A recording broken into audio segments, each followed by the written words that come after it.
সোনা কি কিনতেছো? কানের দুল দেখতেছি। কানের দুল পছন্দ হইতেছে। দেখো কোনটা পছন্দ হয় সেটা হলে আমারে বলবা। না না পছন্দ হয়নি। এই চিকন এমনি নাও। এই ঝুমকাগুলো দেখো, এই ঝুমকাগুলো এগুলোর মধ্যে দেখান তো। দেখি ভাই, ঝুমকাটি বাই করেন তো।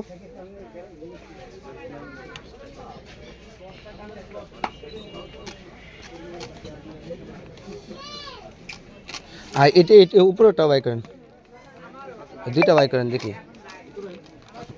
এর ভিতরে যেটা ভালো লাগে না শোনা।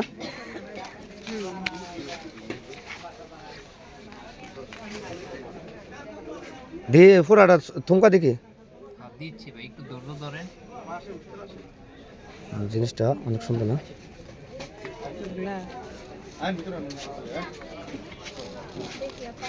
যদি ভালো লাগে না ভালো লাগবে না দেখতে। তুমি আগে নাও, আশা করি অনেক ভালো লাগবে।